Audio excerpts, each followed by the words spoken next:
buying a survival bunker used to be just something for doomsdayers and survivalists.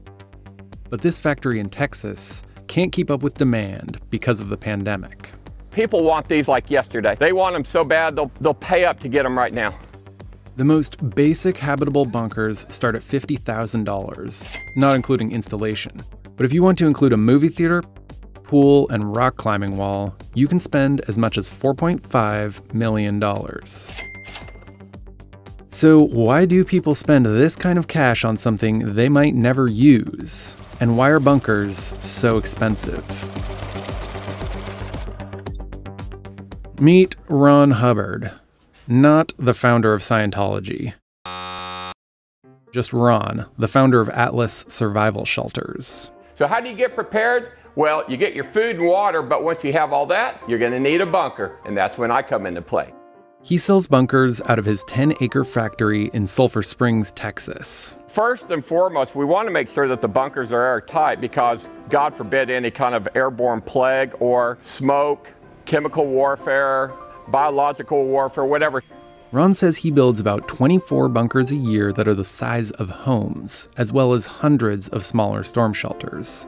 He says there's a real demand for an underground escape, pandemic and politics aside. Conservative or liberal, you just got to be concerned for the safety of your family in case this country ever ends up into any kind of revolution, civil war, or if we go into some kind of world war. The craze for bunkers is not exactly new. A new housing development near Denver, Colorado shows the nation's first model homes with built-in fallout shelters. The room is Thousands of Americans built their own nuclear fallout shelters at the height of the Cold War in the 1950s and 60s. They were made out of steel to protect against radiation.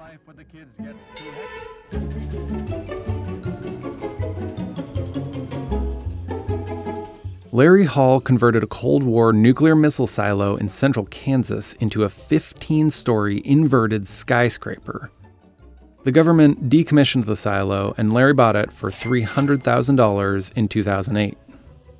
Whether it was Kim Jong-un before this, or Iran with the previous threats, or when Barack Obama was elected as president, or when Donald Trump was elected as president, I mean, people have a variety of fears. The Survival Condo Project has 12 apartments, some costing up to $4.5 million each. So far, he's sold all but 2 of the condos. We have residential level 5, 6, 7, 8, 9, 10, and 11. Then there's a library and classroom, a theater and lounge, exercise and spa. We also have a sauna, complete with different color mood lighting. After all, if you're going to spend a serious amount of time trying to survive underground, and if you can afford it, you may as well thrive. In recent years, personalized disaster prep has grown into a multi-million-dollar business. At least 13.2 million Americans say they have plans and provisions in place to survive a month or more without power, running water, or transportation.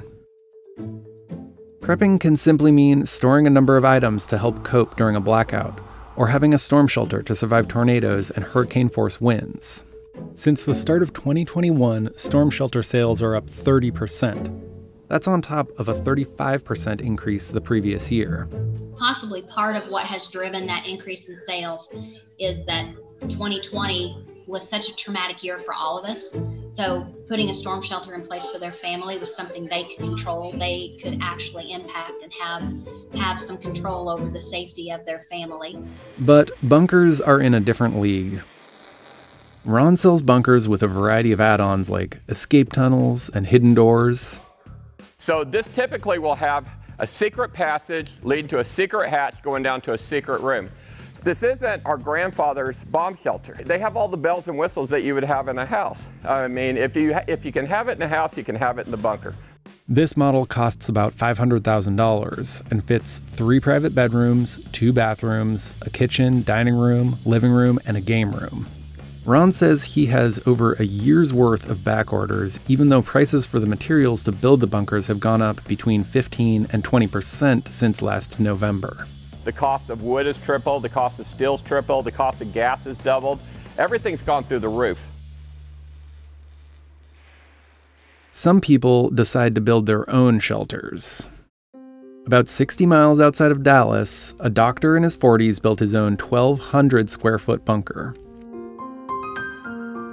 He asked to remain anonymous about his labor of love. I look at this as kind of like life insurance and disability insurance. It's something that you have if you can afford it. So far, he's spent around $100,000 on the bunker that sits underneath his home and has yet to actually use. I don't advertise it. I don't mind when I have family or friends over. I'll give them a tour, show it, but publicly I don't want everyone to know about it. But what makes a bunker so costly? The pretty things like the stainless steel appliances and the nicer furniture and the higher ceilings are all really relatively low cost. The things that are the cost drivers are the life support systems. Those are tremendously expensive. Bunkers are made of steel and concrete. It took the doctor about a year and $22,000 worth of materials to plan and engineer his bunker. He paid an excavation company $12,200 to dig a hole 80 feet long and 50 feet wide and about 16 feet below ground. Then he built the bunker quickly because he was afraid rain would ruin the excavation work. He poured a concrete foundation, walls, and filled in the dirt around and over it. He paid more than $20,000 for concrete, $12,000 for styrofoam, and $2,000 for this single door. He said he'll invest another $30,000 to build out a kitchen and other rooms. Of course, he's already stocked the bunker with $30,000 worth of guns and ammunition.